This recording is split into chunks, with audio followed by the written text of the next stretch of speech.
শিক্ষা আৰু গৱেষণা ন্যাসৰ ন্যাসৰক্ষী ডক্টৰ বিনোদ হাজৰিকা, ন্যাসৰ সদস্যসকল আৰু উপস্থিত সুধীবৃন্দ,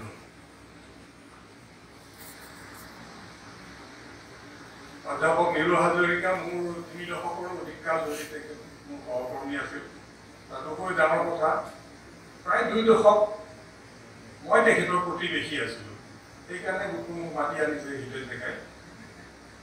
তেখেতৰ ঘৰটো আছিল ৮ নম্বৰ, আমাৰ গুৱাহাটী বিশ্ববিদ্যালয়ৰ পুৰণি অসম আৰ্হিৰ ৮ নম্বৰ ঘৰ, আৰু আমাৰটো আছিলে এই গুৱাহাটী বিশ্ববিদ্যালয়ৰ পুৰণি অসম আৰ্হিৰ ৯ নম্বৰ ঘৰ, ৮ আৰু ৯ প্ৰতিবেশী।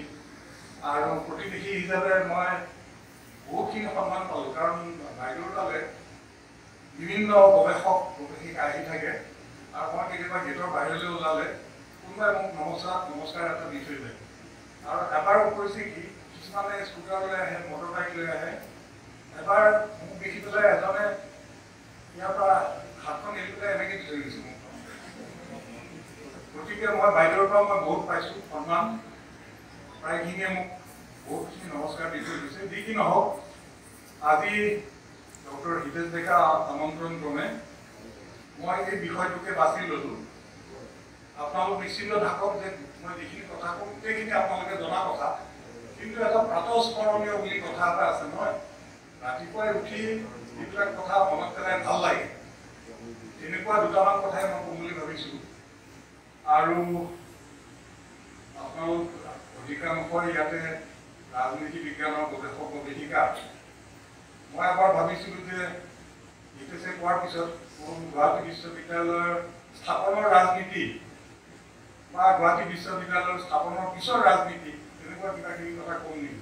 পিছত ভাবিলোঁ নাই, সেইবিলাক কথা কৈ লাভ নাই, কাৰণ আগৰ ৰাজনীতিটো বহুত বেলেগ ধৰণৰ ৰাজনীতি আছিলে। কাৰণ সেইটো যিটো আমাৰ সেই ছাৰ মাইকেল কিন, তেওঁ আমাৰ অসমৰ ৰাজ্যপাল আছিল তেতিয়া, তেওঁ কৈছিলে ভেলী ৱাৰ, ভেলী পুৰণা ভেলী, ব্ৰহ্মপুত্ৰ ভেলী, এনেকুৱা এখন যুদ্ধ, মহাযুদ্ধ। সেইবিলাকলৈ নাযাওঁ।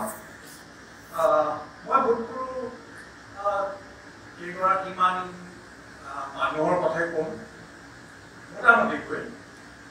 বোধ কৰোঁ 3গৰাকী উপাচাৰ্য, 2গৰাকীমান বিষয়া, কেইগৰাকীমান শিক্ষক শিক্ষয়িত্ৰী, সেইখিনিতে মই আবদ্ধ থাকিম, অন্য কথা তেনেকৈ নকওঁ। আপোনালোক সকলোৱে জানে যে 1917 চনতে প্ৰথমতে আমাৰ গুৱাহাটী বিশ্ববিদ্যালয়ৰ বীজটো ৰোপিত হয়।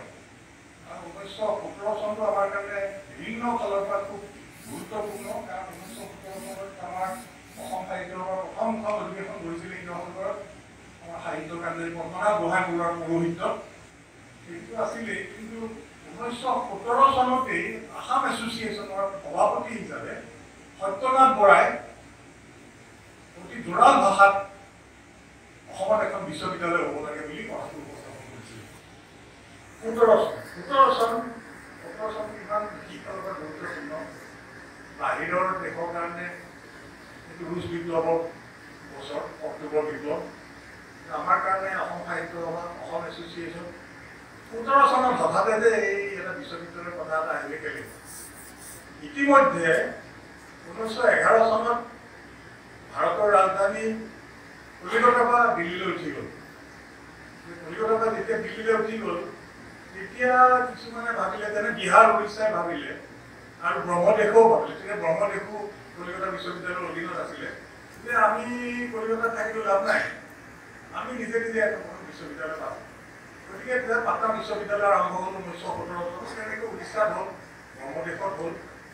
তেতিয়া আমাৰ মানুহে ভাবিলে, তেওঁলোকেতো কলিকতাৰ পৰা ওলাই পেলাই নিজে নিজে বিশ্ববিদ্যালয় পাতিছে, আমিও পাম। সেইফালৰ পৰাই আসাম এছ'চিয়েশ্যনৰ সত্যনাথ বৰা ইতিমধ্যে কলিকতাৰ অভিজ্ঞতাও আছিলে।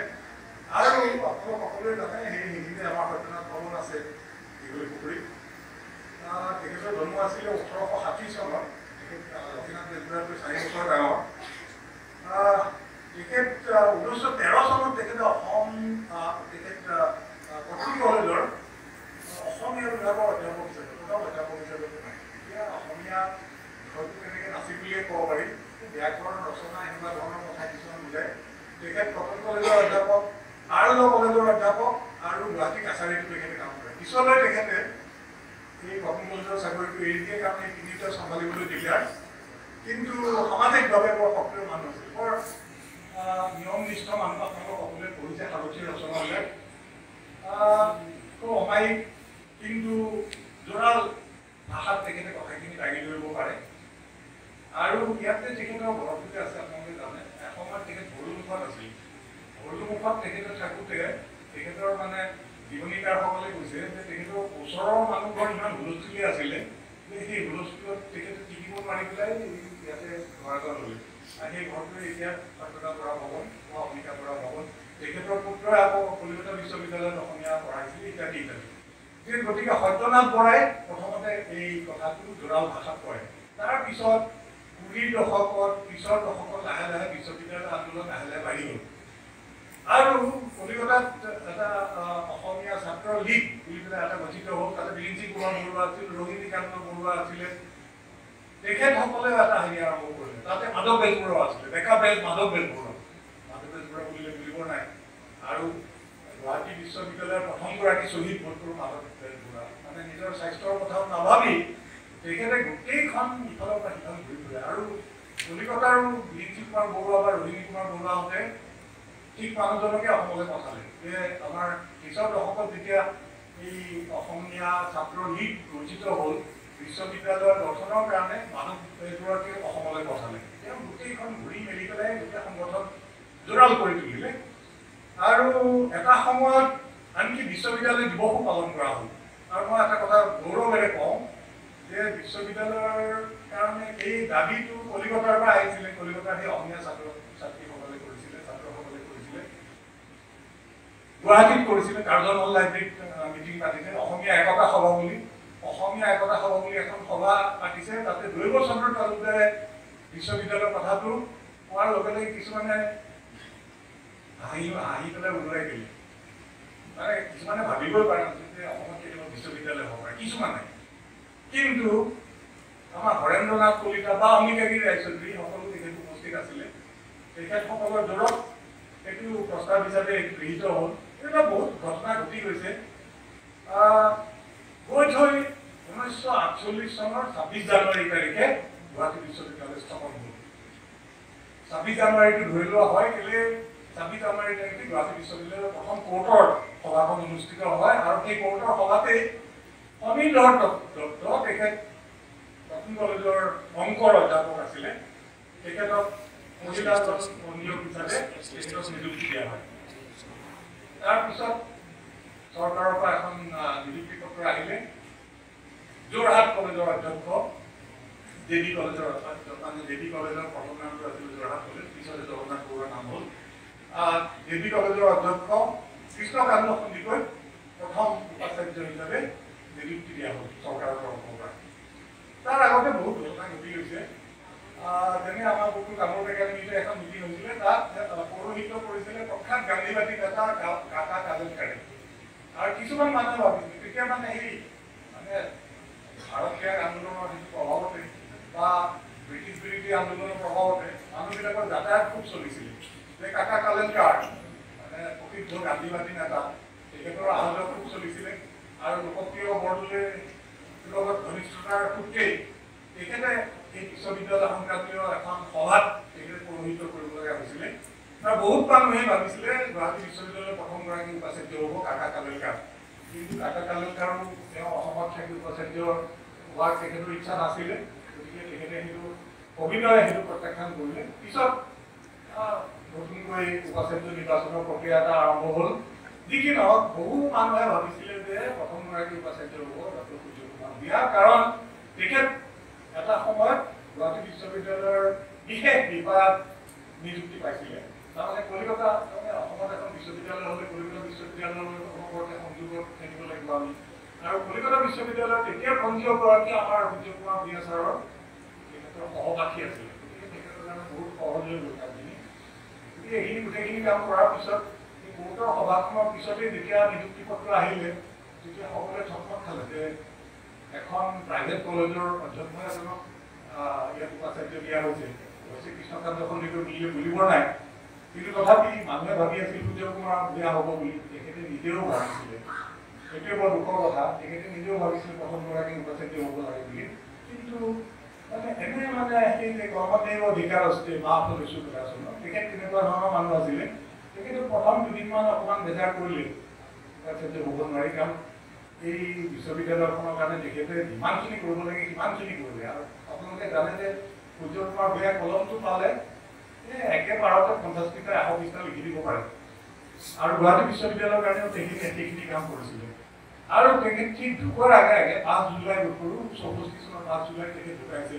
তাৰ আগে আগে উত্তৰ পূব পাৰ্বত্য বিশ্ববিদ্যালয়ৰ বিষয়ে এখন যিখন কমিশ্যন আছিল তাত তেখেত সদস্য আছিলে। সেই বিষয়েও মই সেই বিষয়ে পিছত ক'ম কথাখিনি। মই মোটামুটিকৈ কৃষ্ণকান্ত সন্দিকৈ, সূৰ্য কুমাৰ ভূঞা আৰু ডক্টৰ হেৰল্ড টেইলৰ বিষয়ে আগতে কৈ ল'ম। কোৱাৰ অৰ্থ হ'ল কি, গুৱাহাটী বিশ্ববিদ্যালয়ৰ কথাটো যেতিয়াই আৰম্ভ হ'ল বা প্ৰস্তাৱটো যেতিয়াই লোৱা হ'ল, বিভিন্ন মানুহে কোৱাকৈ কৰিলে যে অসমত কেনেকৈ বিশ্ববিদ্যালয় হ'ব, অসমখন ইমান দুখীয়া এখন প্ৰদেশ, তাত কেনেকৈ বিশ্ববিদ্যালয় হ'ব, আৰু তাত বিশ্ববিদ্যালয় হ'লেও তাত পঢ়ুৱাব কোনে, পঢ়িব কোনে, এনেকুৱা ধৰণৰ প্ৰশ্নবিলাক উঠিব ধৰিলে। আৰু অন্য এটা কথা হ'ল, তেতিয়া স্বাধীনতাৰ উন্মোচনী কিন্তু আৰম্ভ হৈছিল।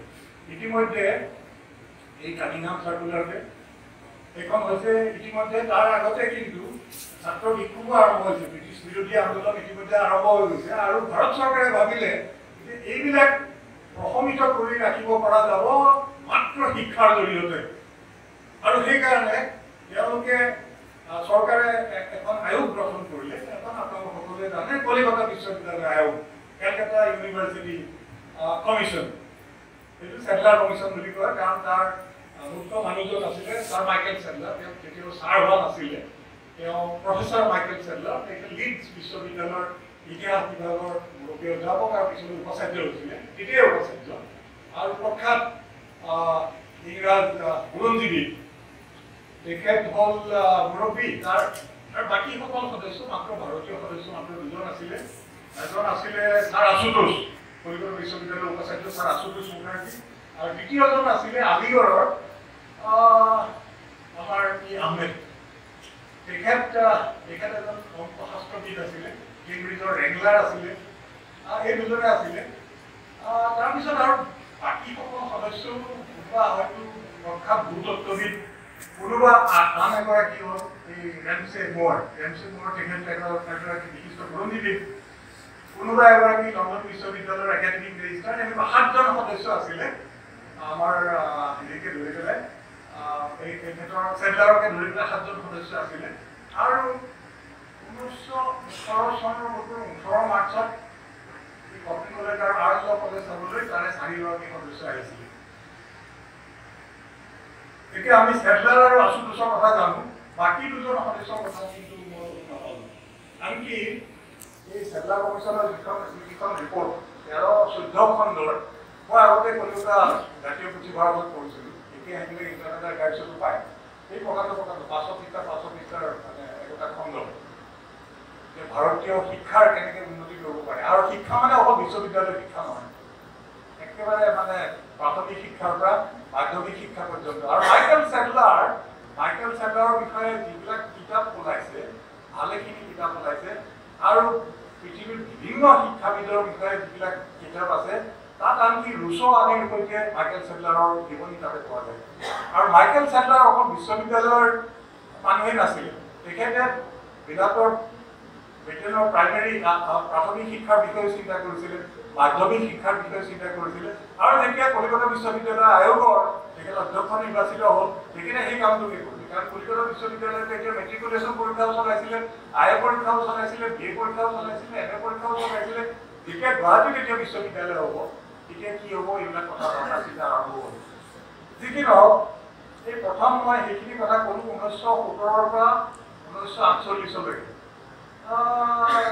মানে বৰ বিভিন্ন ধৰণৰ কথা আছে, সেইবিলাক বাৰু আমি কেতিয়াবালৈ পিছলৈ পাতিম।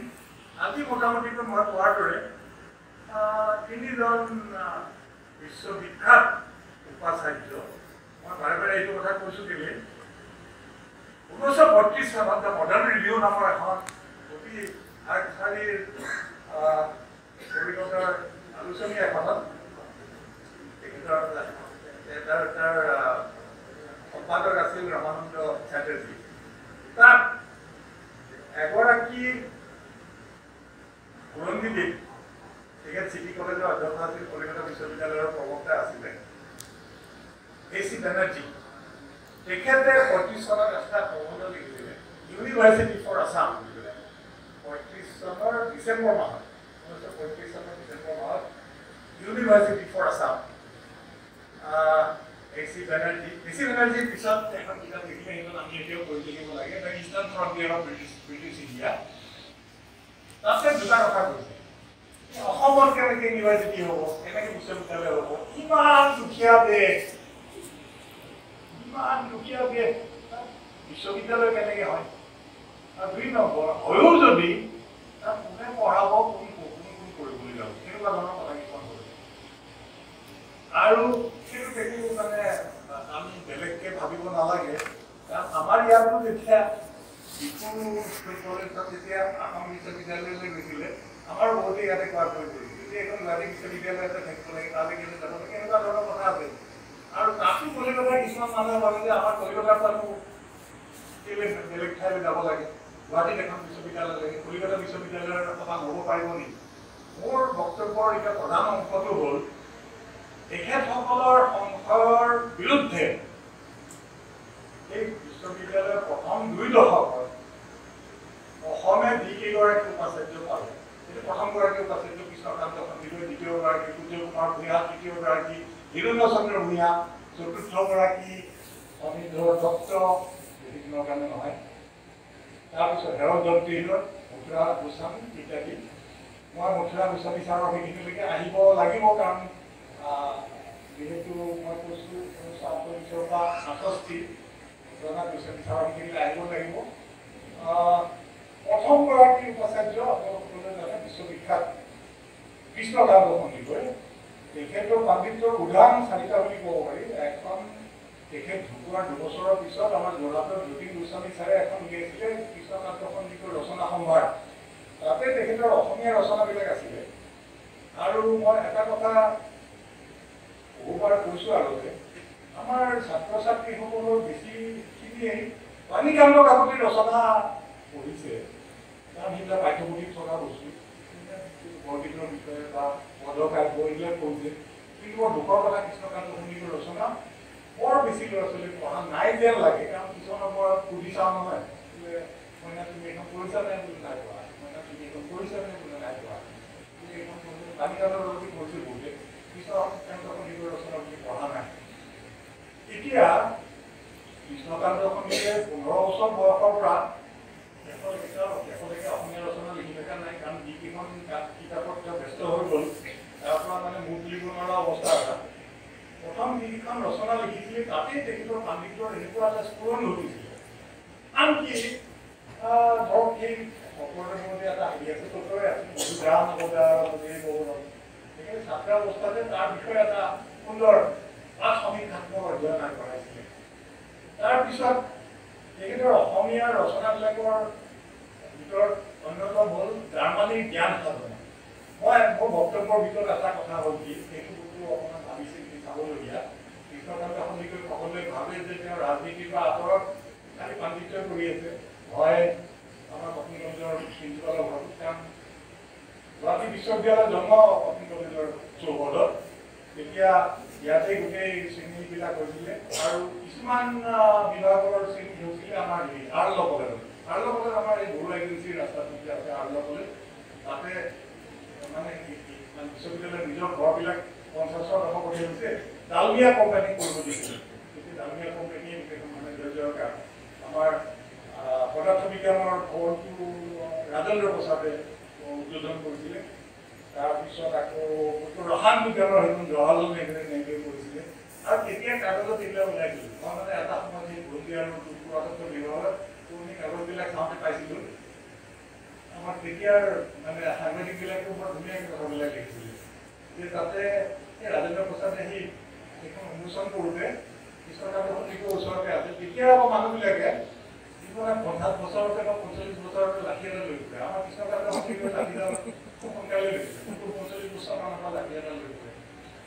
তেওঁ লাঠিডাল পৰি গ'ল, ৰাজেন্দ্ৰ প্ৰসাদে এটা পুলি দিছে ওপৰৰ তেতিয়া অসমীয়া কাগজত ওলাইছিল এই কৃষ্ণকান্ত পুলি গৈ তেখেতৰ ৰাখিডাল ৰাজেন্দ্ৰ প্ৰসাদে পুলি দিছে ইত্যাদি তাৰপিছত জৱাহৰলাল নেহৰু আহিছে ইত্যাদি তেনেকুৱা তাৰপিছত আপোনালোকে জানে যে বিশ্ববিদ্যালয়ৰ প্ৰথমখন সমাৱৰ্তনত সৰ্বপল্লী ৰাধাকৃষ্ণন আহিছে এইবিলাক বিভিন্ন ধৰণৰ কথা এইবিলাকৰ কথা কৈ যাব পাৰি আৰু সৰ্বপল্লী ৰাধাকৃষ্ণন ৰাখিছে কৃষ্ণকান্ত সন্দিকৈয়ে নতুন কলেজৰ অধ্যক্ষৰ সভাপতি আপোনালোকে এটা মন কৰিব তেওঁ ইয়ালৈ আহোঁতেই গোপীনাথ বৰদলৈহঁতক সকলোকে চৰ্ত বান্ধি দিলে যে তেওঁক থাকিবলৈ এটা ঘৰ লাগিব কাৰণ তেওঁ পঢ়া শুনা কৰিব ২ নম্বৰ কথা তেওঁ কাৰ্যকালত কোনো এমএলএ লগ নাপায় তেওঁ এমএলএ বুলি কৈছে কোনো এমএলএ তেওঁ লগ নাপায় এবাৰ আমাৰ সেইটো আমাৰ বিজয় কুমাৰ দত্তই লিখিছে পলিলোৱা বুৰঞ্জী এবাৰ গোপীনাথ বৰদলৈ নীলা গাড়ীখন আহি উপস্থিত হ'ল সন্দিকৈ ঘৰৰ সন্দিকৈ আঁচনি বুজিলে হেৰি কৰিলে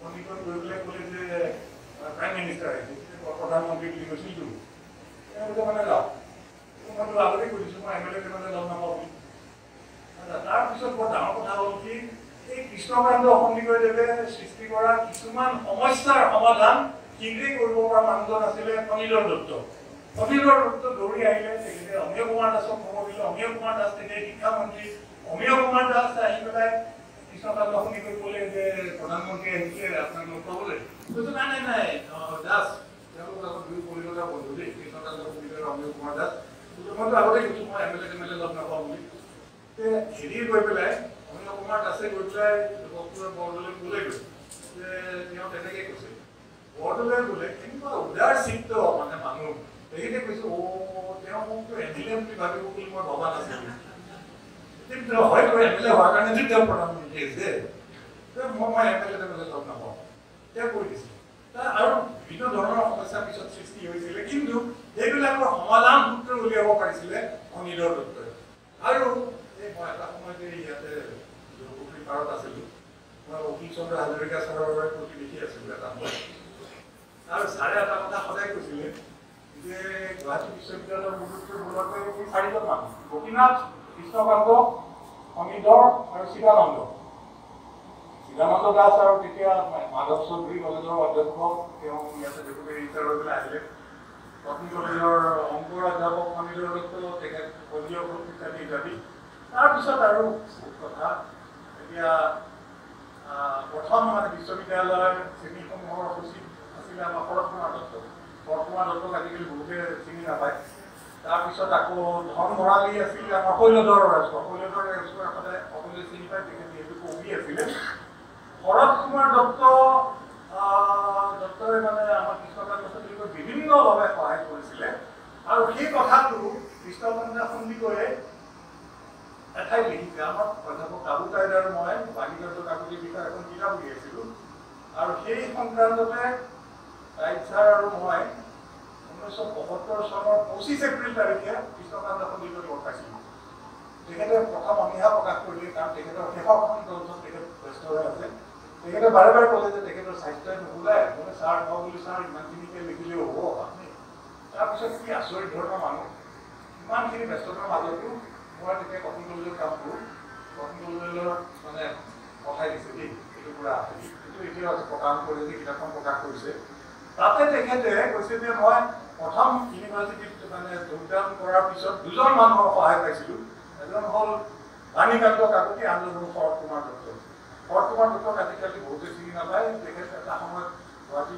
উচ্চ ন্যায়ালয়ৰ মুখ্য ন্যায়াধীশ হৈছিলে আৰু 70ৰ দশকৰ মাজভাগত তেখেত কুৰুক্ষেত্ৰ বিশ্ববিদ্যালয়ৰ উপাচাৰ্য হৈছিলে কুৰুক্ষেত্ৰ বিশ্ববিদ্যালয়ৰ উপাচাৰ্য হোৱাৰ পিছত কুৰুক্ষেত্ৰ বিশ্ববিদ্যালয়ত আমাৰ জ্ঞানপীঠ পোৱাৰ পিছত আমাৰ বীৰেন্দ্ৰ কুমাৰ ভট্টাচাৰ্যই তাত অধ্যাপনা কৰিবলৈ নহয় এবাৰ হ'ল কি আমাৰ বিৰোধীৰ সৈতে মই এবাৰ শিৱসাগৰলৈ গৈছোঁ কিবা এখন সভাৰ কাৰণে আৰু বীৰেন ভট্টক আপোনালোকে জানে আমি বাছত গৈছিলোঁ এনেকৈ যোৰহাট পালোঁ ক'বই নোৱাৰোঁ কথা পাতি গৈ আছোঁ কিবা ঠাইৰ নাম মাছৰ নামেৰে গছৰ নামেৰে আহত গুৰি মুগুৰি তুমগুৰি গছৰ নামেৰে এইবিলাক কথা পাতি গৈ আছোঁ তাৰ মাজে মাজে মোক কথা সুধে দেই এইবিলাক মোক কৈছে যে আপুনি কওকচোন কুৰুক্ষেত্ৰলৈ যোৱা 3জন মানুহ কোন অসমীয়া মানুহ কোন মই কোন কোন তেওঁ কৈছে ভগদত্ত শৰৎ দত্ত আৰু বীৰেন ভট্ট কুৰুক্ষেত্ৰলৈ যোৱা 3জন অসমীয়া ভগদত্ত শৰৎ দত্ত আৰু বীৰেন ভট্ট আজি নহওক এতিয়া কৃষ্ণকান্ত সন্দিকৈৰ ৰচনা কেইখনমান অসমীয়া ৰচনা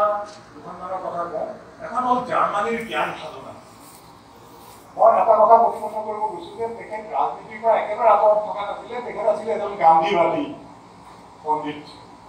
আৰু মই দুটা মাত্ৰ উদাহৰণ দিওঁ। এই জাৰ্মানীৰ জ্ঞান সাধনাত এটা বাক্য এটা আছে প্ৰথমে। সেই বাক্যটো মই গুৱাহাটী বিশ্ববিদ্যালয়ৰ পুথিভঁৰালৰ দায়িত্বত থাকোঁতে মই তাতে খোদাই কৰি থৈ আহিছোঁ। জ্ঞান সাধনা হৈছে এটা ব্ৰড কি জীৱনৰে এটা ৰূপ।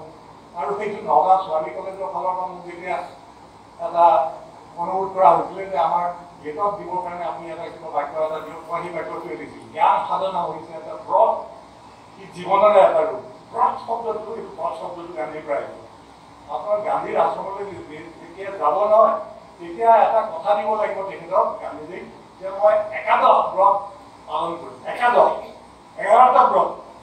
আমাৰ আগৰ ব্ৰত আছিলে 5টা। পতঞ্জলি যোগসূত্ৰত 5টা আছিলে কেৱল। অহিংসা, সত্য, অস্তেয়, ব্ৰহ্মচৰ্য, অসংগ্ৰহ। অহিংসা, মই কাকো হিংসা নকৰোঁ। সত্য, মই সত্য পথত থাকিম। অস্তেয়, অস্তেয় মানে নন ষ্টিলিং, মই সহ্য বৃত্তি মানে হাত নিদিওঁ। চুৰি কৰা মানে মই কাৰোবাৰ পৰা কিবা পইচা চুৰি কৰা, কিবা চুৰি কৰা সেইটোৱে নহয়। মই কাৰোবাৰ পৰা মই সময়ো চুৰি কৰিব পাৰোঁ। গতিকে মই মানুহ এজনক মই বেছি সময়ত যদি মই ফোন কৰি আছোঁ, তেওঁৰ ইচ্ছা নাই, সেইটো মই চুৰি কৰা হ'ব। তেওঁৰ পৰা মই সময় চুৰি কৰিছোঁ। গান্ধী কিন্তু সেইবিলাকত একেবাৰে ঠিক আছিল। এতিয়া পতঞ্জলিৰ সেইকেইটাৰ লগত গান্ধীজীয়ে আকৌ 6টা আকৌ নতুনকৈ লগাই দিলে। পতঞ্জলিৰ যোগসূত্ৰত আছিলে অহিংসা, সত্য, অস্তেয়, ব্ৰহ্মচৰ্য, অসংগ্ৰহ বা অপৰিগ্ৰহ। অযথা মানে বস্তু কিছুমান সঞ্চয় কৰিব নালাগে। ধনেই হওক, অন্যই হওক, অপৰিগ্ৰহ। এখেতে কৰিলে শৰীৰৰ শ্ৰম, অস্বাদ, শৰীৰৰ শ্ৰম কৰিব লাগে। অস্বাদ তাৰমানে কণ্ট্ৰল অভাৰ দ্য পেলেট, জিভাৰ জুতি নাযাবা। মানে অলৱেজ ৰিফ্ৰেইন ফ্ৰম অল দিছ। শৰীৰৰ শ্ৰম, অস্বাদ ইত্যাদি ইত্যাদি 6টা আকৌ নতুনকৈ লগাই দিলে। আচ্ছা, ব্ৰত। আৰু আপোনালোকে চাব যে হেৰি ব্ৰত শব্দটো কেলে আনিলে গান্ধীজীয়ে। আৰু সাধনা, জ্ঞান সাধনা। ৰবীন্দ্ৰনাথৰ এখন হেৰি আছিলে, তেখেতে আলোচনী এখন চলাইছিলে ঘৰৰ পৰা, সেইখনৰ নাম আছিলে সাধনা। আৰু মই দেখিছোঁ আমাৰ কৃষ্ণকান্ত সংগীতৰ মনৰ ওপৰত দুজন মানুহৰ সাংঘাতিক ধৰণৰ প্ৰভাৱ। এজন হ'ল গান্ধীজী, আনজন হ'ল ৰবীন্দ্ৰনাথ। তেখেতে নিজেও ডেকা কালত ৰবীন্দ্ৰ সংগীতৰ আধাৰত তেখেতে গীত বা কবিতা কিছুমান লিখিছিলে। সেইবিলাক আমাৰ যতীন গোস্বামী ছাৰৰ ৰচনা সম্ভাৰত সেইবিলাক সন্নিৱিষ্ট হৈছে। জ্ঞান সাধনা হৈছে এটা ব্ৰত কি জীৱনৰ এটা ৰূপ। 2 নম্বৰ কথা, জাৰ্মানীৰ জ্ঞান সাধনা। আচ্ছা, তেখেতে যেতিয়া আমাৰ যুদ্ধ চলিছিলে ইংলেণ্ড আৰু জাৰ্মানীৰ মাজত, তেখেতে ইংলেণ্ডৰ পক্ষ ল'লে, তেওঁ জাৰ্মানীৰ পক্ষ লৈছে। কাৰণ জাৰ্মানী তেওঁৰ মতে বেছি উদাৰ। কৈছে যে আপুনি ইংলেণ্ডৰ কিতাপৰ দোকানত যাওক, কিতাপ তেনেকৈ বেছি নাপায়। কিন্তু জাৰ্মানীৰ কিতাপৰ দোকানত আপুনি গেটেৰ কিতাপো পাব, ৰবীন্দ্ৰনাথৰ কিতাপো পাব। তেওঁ ৰবীন্দ্ৰনাথৰ কথা বাৰে বাৰে কৈ আছে দেই। তাৰপিছত তেওঁ ইংৰাজী ৰচনা যিখিনি আছে, ইংৰাজী ৰচনাত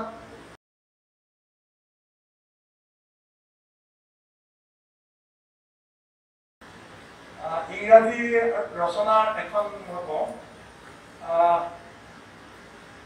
তাত তেখেতে হেৰি কৰিছে, এই গান্ধীজীয়ে কোৱা কথা কিছুমান বিচাৰি কৰিছে যে বেদত এনেকুৱা ধৰণৰ কথা আছে। তেখেতৰ ইংৰাজী ৰচনা কেইখনো তেনেকুৱা। আৰু তেওঁ ফৰৱাৰ্ড কাগজত লিখিছিলে, আমাৰ সুভাষ বসুৰ ফৰৱাৰ্ড কাগজত লিখিছিলে, জাৰ্মান একাডেমিক আইডিয়াছ বুলি পেলাই এটা লিখিছিলে। তাৰপিছত আৰু তেখেতৰ মানে এটা এনেকুৱা ছেকুলাৰ এটা দৃষ্টিভংগী, মোগল ৰাজকন্যাৰ কাব্য প্ৰতিভা। এই দেৱুল নিচা বুলি যিগৰাকী মোগল ৰাজকন্যা আছিলে, তেখেতৰ কাব্যৰ বিষয়ে লিখিছিলে তেখেতে সৰু কালতে এখন ৰচনা। তাৰপিছত তেখেতৰ বাকী 3টা তেখেতৰ পাণ্ডিত্যৰ উদাহৰণ হ'ল, প্ৰথম হ'ল 1934 চনত মতিলাল বেনাৰসীত আছে উলিওৱা নৈষধ চৰিত্ৰ শ্ৰীহৰ্ষ। এখন প্ৰকাণ্ড গ্ৰন্থ এখন, শ্ৰীহৰ্ষৰ নৈষধ চৰিত্ৰ। নৈষধ চৰিত্ৰত মহাভাৰতৰ নলদমন্তী উপাখ্যানৰ ওপৰত নিৰ্মিত এখন মহাকাব্য, সংস্কৃত 5খন মহাকাব্য কাব্যৰ অন্যতম নৈষধ চৰিত্ৰ। আৰু নৈষধ চৰিত্ৰ ইমান টান কাব্য যে খুব কম মানুহে সেইখন বুজিব পাৰে। আৰু কোৱা হয় যে সংস্কৃতৰ দখলৰ এটা উদাহৰণ হ'ল নৈষধ চৰিত্ৰ পঢ়িব পৰা। নৈষধ চৰিত্ৰখন যদি অতি ভালকৈ পঢ়িব পাৰে, তেওঁ সংস্কৃতৰ ওপৰত দখল সেইটো একেবাৰে সুন্দৰ। সেইখনৰ তেখেতে অকল অনুবাদেই কৰা নাই, সেইখনৰ বিষয়ে টকা কিছুমান লিখিছে ভালেখিনি। মই প্ৰকাশ উপাখ্যানৰ ওপৰত হেৰি কৰা যিখন নৈচদৰ চৰিত্ৰ সেইখনটো ইমান ডাঙৰ নহয়, কিন্তু তেখেতে প্ৰকাশ তাৰ দ্বিতীয় সংস্কৰণ উলিয়াইছিলে পুনে ডেকান কলেজে উলিয়াইছিলে নৈচদৰ চৰিত্ৰ শ্ৰীহৰ্ষ 1934, আৰু গুৱাহাটী বিশ্ববিদ্যালয়ৰ উপাচাৰ্য হৈ থাকোঁতে 1949 চনত তেখেতে এখন যশস্বী ইণ্ডিয়ান কালচাৰ বুলি এখন জৈন গ্ৰন্থ, জৈন তেখেতৰ এটা জৈন হেৰি এটা আছিলে অহিংসা, আৰু সেই যশস্বী ইণ্ডিয়ান কালচাৰৰ মূল কথাটো হৈছে অলপ অহিংসা। কিন্তু সেইটো মই কৈছোঁ যে তেওঁ গান্ধীবাদৰ প্ৰতি তেখেত উলিয়াইছিল। তেওঁ 1949 চনত সঁচাকৈ অহিংসাৰ কথা এটা কৈছে, আৰু ভিতৰত কিছুমান কথা কৈছে যে তেনেকৈ আমি যে হেৰি কৰোঁ বলি দিওঁ যে তেখেতে সেই গীত উপাখ্যানত কিছুমান কৈছে যে বলি মানে এনেকুৱা নহয় যে জন্তু এটা কাটি পেলাই হেৰি কৰিবা, কিবা এটা পুতলা বনাইও সেইটো দিব পাৰি, দেৱতাক অৰ্পণ কৰিব পাৰি, এনেকুৱা ধৰণৰ কথা কিছুমান কৈছে। তেখেতৰ শেষৰখন গ্ৰন্থ আছিলে সেতুবন্ধ, ৰামায়ণৰ হেৰি সেতুবন্ধ, সেইখন 1976 চনত ওলোৱা। এগৰাকী মহাপণ্ডিত, আৰু আমাৰ কৃষ্ণকান্ত সন্দিকৈদেৱৰ বিষয়ে যিখিনি গ্ৰন্থ ওলাইছে এতিয়ালৈকে বেছিখিনি মই দেখিছোঁ তেখেতক সংস্কৃতজ্ঞ হিচাপে দেখুওৱা হৈছে। সংস্কৃতজ্ঞটো হয়েই, তেখেত এজন বেলেগ ধৰণৰ সংস্কৃতজ্ঞ। এটা কথা তেখেত ভাৰতৰ তুলনামূলক কাব্যতত্বৰ এগৰাকী পাঠপতীয়া স্বৰূপ, আৰু আমাৰ কৃষ্ণকান্ত সন্দিকৈৰ প্ৰতিমূৰ্তি এটা আমি এটা উন্মোচন কৰাইছিলোঁ। আমাৰ তেতিয়াৰ গভৰ্ণৰ আছিলে আমাৰ পদ্মনাথ পাটনায়ক, তেখেতে কৰিছিলে। আমাৰ কৃষ্ণকান্ত সন্দিকৈ পুথিভঁৰালৰ সন্মুখত যিটো আছিলে এই তাত হেৰিখিনি লিখি দিব লগা আছে। এই তলত প্ৰতিমূৰ্তিৰ তলত কৃষ্ণকান্ত সন্দিকৈ কোন আছিলে, আৰু গুৱাহাটী বিশ্ববিদ্যালয়ত যিকেইটা প্ৰতিমূৰ্তি আছিলে তলত লিখাখিনি গোটেইখিনি মোৰ গোটেই সূৰ্য কুমাৰ ভূঞাৰে হওক, কানিকান্ত কাকতিৰে হওক, কৃষ্ণকান্ত সন্দিকৈৰে হওক, লক্ষ্মীনাথ বেজবৰুৱাৰে হওক, গোটেইকেইটা প্ৰতিমূৰ্তিৰ তলত যিখিনি লেখাটো মোৰ, সেইখিনি কপিৰাইট মোৰ। যি নহওক তাতে লিখিছিলোঁ যে pioneer of comparative poetics in India. সেইটোৱে ডাঙৰ কথা, কম্পেৰেটিভ পয়েটিক্স। তাৰমানে মানুহজনে কেইটা ভাষা জানিছিলে, Greek, Latin, German, French, Italian, Spanish, Russian. তেওঁ ৰাছিয়ান ৰুছ ভাষাটো তেওঁৰ আটাইতকৈ প্ৰিয় আছিলে। সেইটো পোৱা যায় ৰুছ অভিনয়ৰ এটা বিষয়ে তেখেতে অসমীয়াতে প্ৰবন্ধ এটা লিখিছিলে। তাতে তেওঁ ৰুছ ভাষাৰ কেইটামান শাৰী তুলি দি কৈছে কোনো ইউৰোপীয় ভাষাৰ সাধ্য নাই ইয়াৰ ওচৰলৈ যাবলৈ। তিনিটামান কথাত তেওঁ গম পোৱা যায় যে ৰুছ ভাষাটোৰ মানে তেওঁৰ তাৰ যিটো সংগীত তাৰ প্ৰতি তেখেত আকৃষ্ট আছিলে। এইজন কৃষ্ণকান্ত সন্দিকৈ। তাৰমানে ইতিমধ্যে কোৱা হৈছিলতো যে গুৱাহাটী বিশ্ববিদ্যালয়ত কোন যাব, গুৱাহাটী বিশ্ববিদ্যালয়ত সেইজন মানুহ আছিলে কৃষ্ণকান্ত সন্দিকৈ। আকৌ আমি কৃষ্ণকান্ত সন্দিকৈৰ ওচৰলৈ আকৌ আহিম। সূৰ্য কুমাৰ ভূঞা। কৃষ্ণকান্ত সন্দিকৈ আছিলে 48ৰ পৰা 57লৈকে। 1948ৰ 23 ফেব্ৰুৱাৰীত তেখেতে যোগদান কৰিলে গুৱাহাটী বিশ্ববিদ্যালয়ৰ উপাচাৰ্য হিচাপে, আৰু তিনিটা টাৰ্ম তেতিয়া এটা টাৰ্ম আছিলে 3 বছৰীয়া, তিনিটা টাৰ্ম তেখেতে আছিলে। পিছৰজন আছিলে সূৰ্য কুমাৰ ভূঞা। সূৰ্য কুমাৰ ভূঞাক বাদ দি অসম বুৰঞ্জী অধ্যয়নে কৰিব নোৱাৰি, এনে এজন মানে কৰ্মনিষ্ঠ লোক আছিলে। আৰু তেখেত কৃষ্ণকান্ত সন্দিকৈতকৈ 2-3 বছৰ ডাঙৰ আছিলে। বোধকৰো সূৰ্য কুমাৰ ভূঞা যেতিয়া 4ৰ্থ বাৰ্ষিক, কৃষ্ণকান্ত সন্দিকৈ তেতিয়া 1ম বাৰ্ষিক, তেনেকুৱা এটা আছিলে।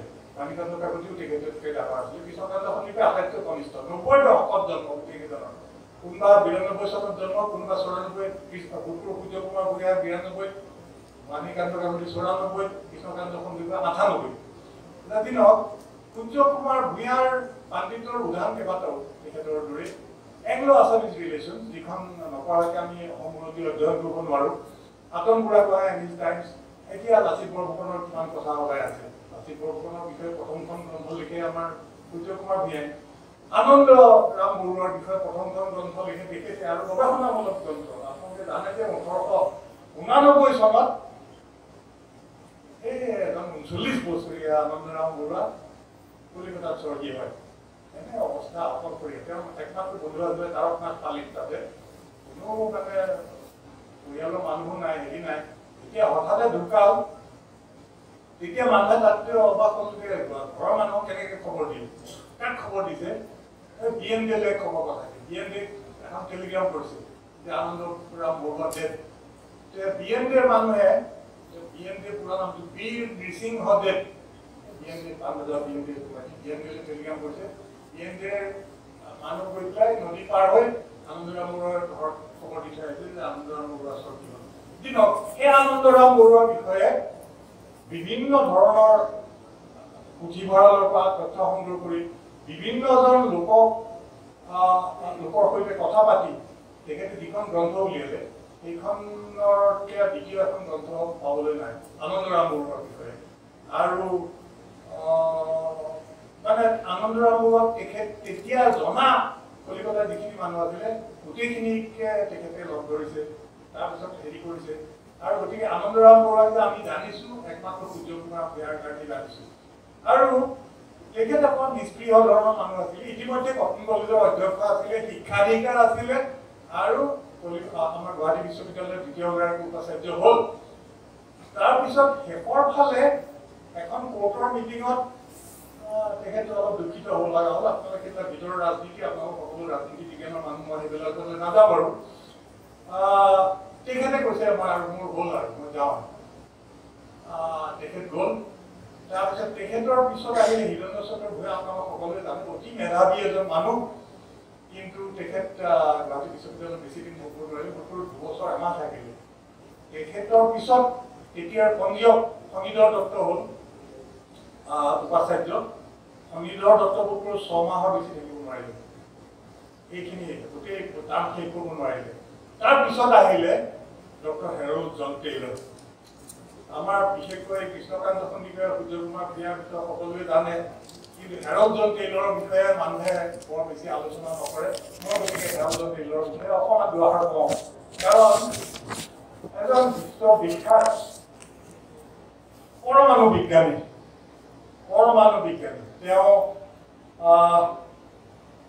তাৰমানে কেনেকুৱা এই মিছনেৰী বিলাক যে আছে নহয় তেওঁলোক মেথডিষ্ট সম্প্ৰদায় মেথডিষ্ট মিছনেৰী আপুনি যদি মিছনেৰী পৰিয়ালত জন্ম বা আপুনি এটা মিছনৰ লগত জড়িত আপোনাক মিছনে আজি ক'ব যে তুমি মৰিগাঁৱলৈ যোৱা এইখন স্কুলত কাম কৰা আপুনি যাব লাগিব বা মিছনে ক'ব যে তুমি হৈ তিনিচুকীয়ালৈ যোৱা যাব লাগিব এইক্ষেত্ৰত টেইলৰো এই মিছনেৰী পৰিয়ালৰ এটা আছিলে তেখেতে পদাৰ্থবিদ্যাত MSc কৰাৰ পিছত মিছনে ক'লে যে বম্বে উইলছন কলেজলৈ যোৱা বম্বে উইলছন কলেজত তুমি পদাৰ্থবিদ্যাৰ প্ৰবক্তা পাবা Herald John tailor Bombay Wilson কলেজৰ পদাৰ্থবিজ্ঞান বিভাগৰ তেওঁ তাত যোগদান কৰিলে তাৰপিছত ঈশ্বৰ দশকৰ আগভাগত তেখেতে কৰিলে কি তেখেতৰ মানে গৱেষণাৰ প্ৰতি মন তেখেত তেতিয়া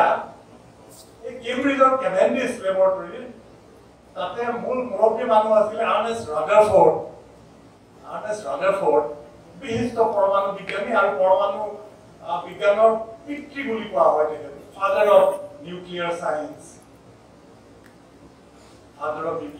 বোধকৰো এই 1897-98 চনত টমছনে ইলেক্ট্ৰন আৱিষ্কাৰ কৰিলে আৰু বোধকৰো তাৰ পিছত 1908 চনৰ আগতে ৰাদাৰফৰ্ডে প্ৰটন আৱিষ্কাৰ কৰিলে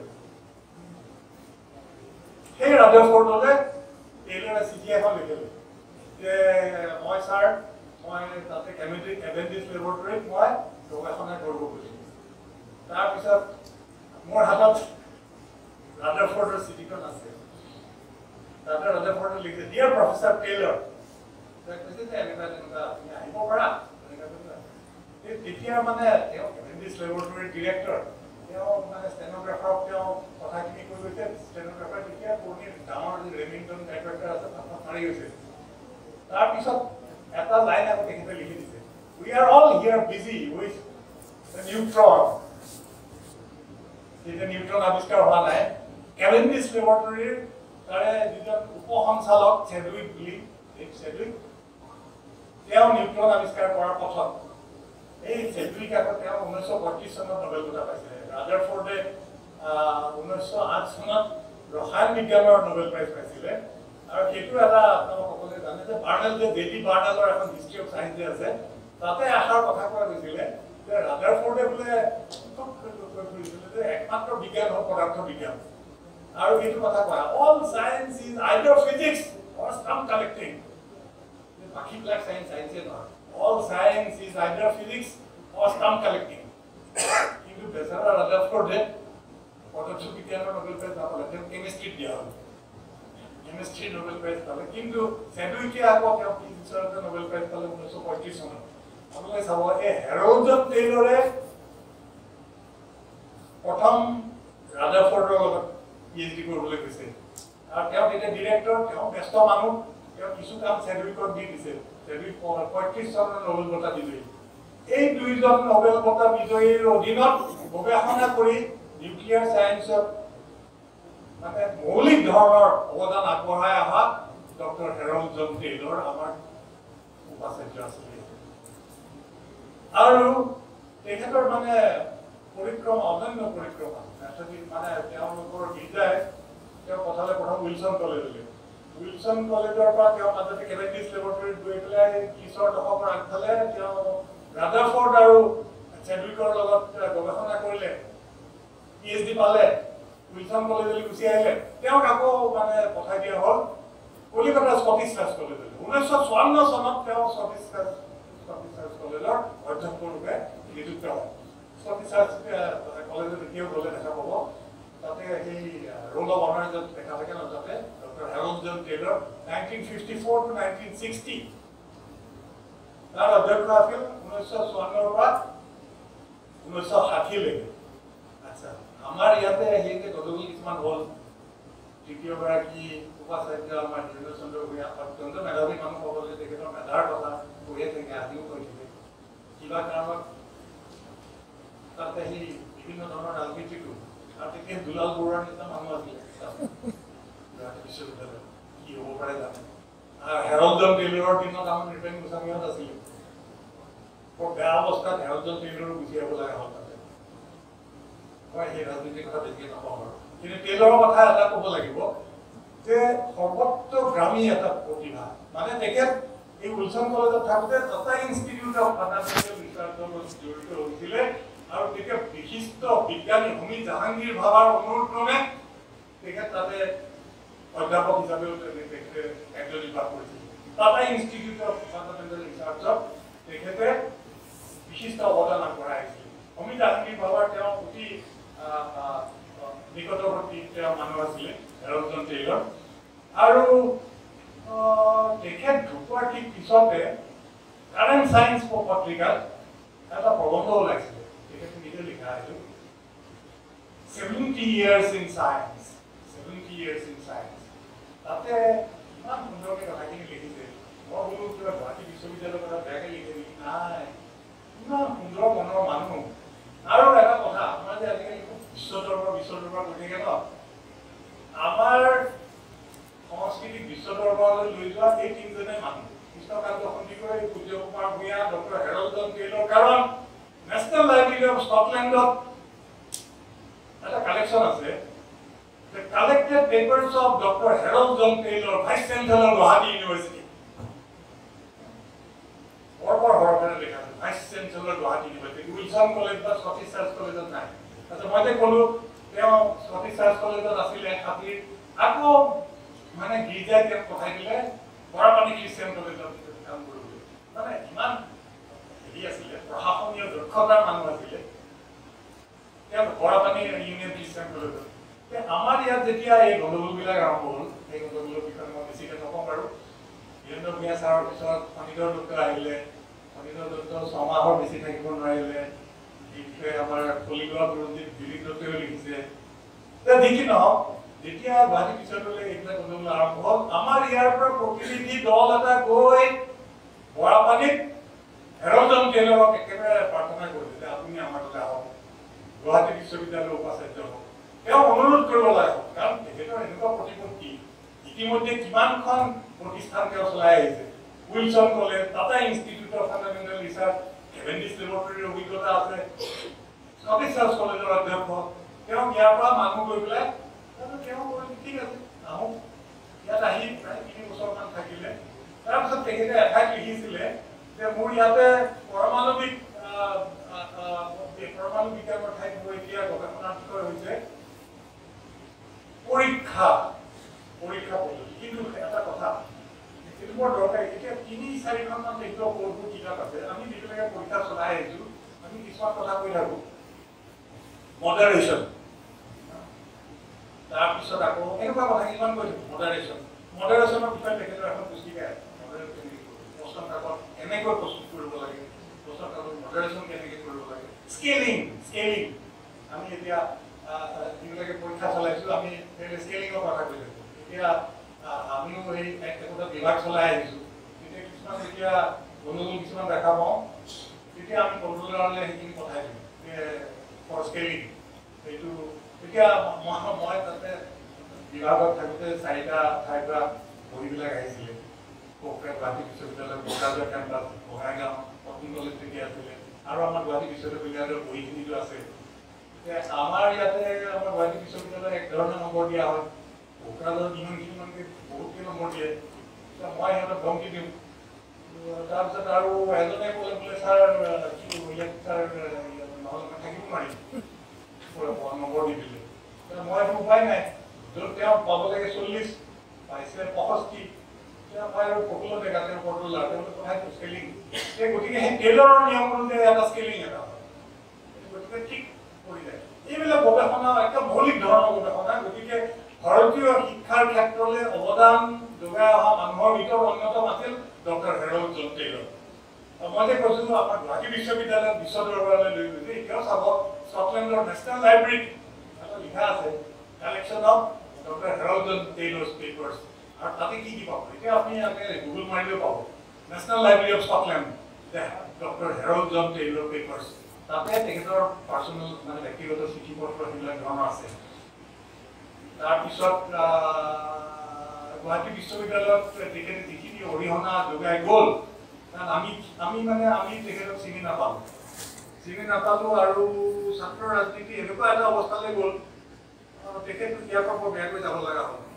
আৰু পিছত গুৱাহাটী বিশ্ববিদ্যালয়ে ইয়াতে আমাৰ ন্যায়ালয়ত ছাত্ৰ নেতাৰ বিৰুদ্ধে গোচৰ এটা কৰিছিলে গুৱাহাটী বিশ্ববিদ্যালয়ে সেই ছাত্ৰ নেতাৰ BA ডিগ্ৰীটো কাটি দিলে তাৰপিছত পিছত হাইকোৰ্টে পিছত ৰায় দিলে যে 1 আৰ্মছ হিজ ডিগ্ৰী এইটো কোনেও কাঢ়ি দিব নোৱাৰে এতিয়া যদি এতিয়া কোনোবাই যদি মোৰ কিবা বেয়া পাই গ'লে মোক BA ডিগ্ৰীটো কাঢ়ি নিলে তো মোৰ MA-টো কি হ'ব সেইটো গুচি যাব এই কেনেকুৱা এইবিলাক বহুত খেলি মেলি কিছুমান হৈছে মই এতিয়া হেৰিলৈ আহোঁ মই যে মানুহৰ কথা ক'ম বুলি কৈছিলোঁ আৰু মই এতিয়া ডক্টৰ নীলু হাজৰিকাৰ স্মৃতিত কেইগৰাকীমান মানুহৰ কথা কওঁ প্ৰথমতে এগৰাকী নাৰীৰ কথা কওঁ তেখেত আমাৰ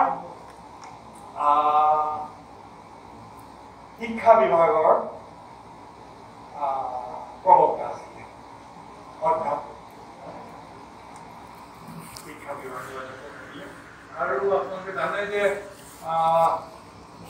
আমাৰ গুৱাহাটী বিশ্ববিদ্যালয়ৰ প্ৰথম অৱস্থাতে একদম প্ৰথমটো বিভাগ আছিলে অসমীয়া বিভাগ আৰু কোন মানুহ আছিলে বাণীকান্ত কাকতি বিৰিঞ্চি কুমাৰ বৰুৱা মহেন্দ্ৰ লাগিছিলে তাৰপিছত মই প্ৰথম মানে মহিলা এগৰাকীৰ কথা কওঁ অতি মানে এইবিলাকৰ কথা মানুহে বহুতে নাজানে কাৰণে আজি ক'ব লগা হৈছে শিক্ষা বিভাগত এগৰাকী নাৰী আছিলে তেখেতৰ নাম লীলা দেৱী আমি সৰুতে তেখেতৰ হেৰি কৰিছিলোঁ লীলা দেৱী MA BT লীলা দেৱী আৰু সেই ভিক্টৰ হিউগৰ যে এখন উপন্যাস আছিলে লাইফ মেজাৰেবল তাৰ এটা অনুবাদ কৰিছিলে দিন দুখী বুলি লীলা দেৱী ভৰ্তি ইয়াৰ ওচৰত কোন জানে সত্যপ্ৰসাদ বৰুৱাৰ গুৰু প্ৰসাদ বৰুৱা তেখেত তেজপুৰৰ মানে হেৰি আছিলে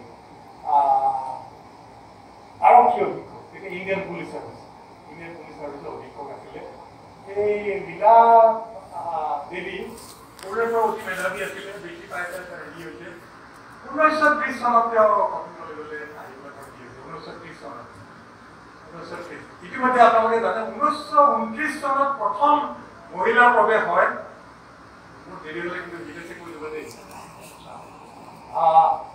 1929 চনত আমাৰতো কটন কলেজত গোটেই মতা মানুহৰে ভৰ্তি আৰু এতিয়াও পুৰণি আবাহনৰ পাছত যেতিয়া দেখিব কটন কলেজত সৰস্বতী পূজা গোটেই ধুতি পিন্ধা মতা মানুহ কিছুমান এতিয়া বস্তু নিপিন্ধিছিলেতো গোটেই ছোৱালী এজনীও নাই কিন্তু 29 চনত প্ৰথম মানে কটন কলেজত মানে ছোৱালী তাত ভৰ্তি হৈছে প্ৰথমগৰাকী আছিল সুজাতা ৰয় তেখেতে আমাৰ প্ৰফুল্ল ৰায় তেখেত ইংৰাজী অধ্যাপক আছিল তেখেতৰ ছোৱালী সুজাতা ৰয় 1929 চনত আৰু 1930 চনত সোমাল লীলা দেৱী তাৰপিছত আমাৰ ইয়াৰ পৰা কটনৰ পৰা পাছ কৰি গৈ পেলাই কলিকতাৰ পৰা এম এ কৰিলে এডুকেশ্যন তাৰপিছত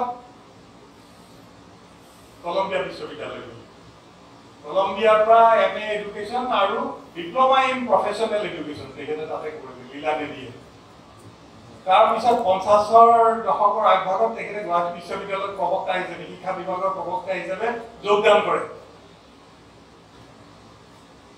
আৰু আপোনালোকে জানে যে ভৱিষ্যতৰ ভাৰত ৰত্ন ভূপেন হাজৰিকাও এই বিভাগৰে এজন প্ৰবক্তা আছিল আৰু ভূপেন হাজৰিকা কলম্বিয়া বিশ্ববিদ্যালয়লৈ কেলে গৈছিলে মই আজি আপোনালোকক কওঁ ভোট কৰোঁ লীলা দেৱীৰ নিৰ্দেশক্ৰমে গৈছিলে কাৰণ লীলা দেৱী নিজেও কলম্বিয়া বিশ্ববিদ্যালয়ৰ পৰা এম এ কৰি আহিছিল লীলা দেৱী আৰু লীলা দেৱীৰ বহুত কথা আছে লীলা দেৱী যিহেতু প্ৰথমগৰাকী আমাৰ সুজাতা ৰয়ৰ দিগদাৰ নাই কটন কলেজৰ কেম্পাছতে ঘৰৰ পৰা ক্লাছ কৰিবলৈ গ'লে হ'ল লীলা দেৱী এই উজান বজাৰ সেইটো আপুনি জানে ন হয়তো বজাৰ পৰা ইয়াৰ পৰা কটন কলেজত যাব আৰু পুলিচ অধীক্ষকৰ ছোৱালী লগত গোৰ্খা চিপাহী এজন যায় মানে কাৰণ ছোৱালী এজনী তেনেকৈ কটন কলেজলৈ কৰিবলৈ যাব দিব নোৱাৰিলোঁ আৰু গোৰ্খা চিপাহী বেচাৰা ৰৈ থাকে আকৌ আহিব সময়ত গোৰ্খা চিপাহীয়ে লৈ আহে আকৌ ভাল এতিয়া সেইটো দিন নাই নহ'লে কিমান গোৰ্খা চিপাহী লাগিলে যি নহওক লীলা দেৱী তেখেতৰ আৰু দুটা কথা জ্যোতিপ্ৰসাদ আগৰৱালাৰ জয়মতীৰ লুইতৰে পানী জাবিও বয় গাইছিলে লীলা দেৱী তাৰপিছত 1926 চনত যেতিয়া কংগ্ৰেছ অধিৱেশন হয় তাতে অম্বিকাগিৰি ৰাইজগিৰি হাৰমনিয়াম বজাই কি গান গাইছিলে আজি বন্দুকি চন্দ্ৰেৰে সমাগত বীৰাত নৰ নাৰায়ণ ৰূপ সংকিল পৰাধীন কুঞ্চিত চিত মন নাই ফুল চন্দ্ৰন ৰূপ আগত বহি আছে মহাত্মা গান্ধী সৰোজিনী নাইডু ইত্যাদি ইফালে অৰ্গেনটো লৈ পেলাই অম্বিকাগিৰি লগত আছে পদ্মধৰ চলিহা পুষ্পলতা দাস তেতিয়া দাস নাছিলে শইকীয়া পুষ্পলতা শইকীয়া এখেতসকল আছিলে প্ৰফুল্ল বৰুৱা আৰু আমাৰ লীলা দেৱীৰ বয়স তেতিয়া 13 বছৰ কাৰণ তেওঁ 1913 চনত জন্ম 26 চনত তেওঁ বন্দুকি চন্দ্ৰেৰে গাইছে জ্যোতিপ্ৰসাদৰ জয়মতীত লুইতৰে পানী জাবিও বৈ গাইছে তাৰপিছত মই এইটো এইবিলাক মানে খুচৰি উলিওৱা কথা এটা কথা নুবুলিলোঁ পিছত তেখেতৰ বিবাহ পাশত আবদ্ধ হয় বংগৰ এজন শিক্ষাবিদ হীৰেন্দ্ৰনাথ পট্টনবিছ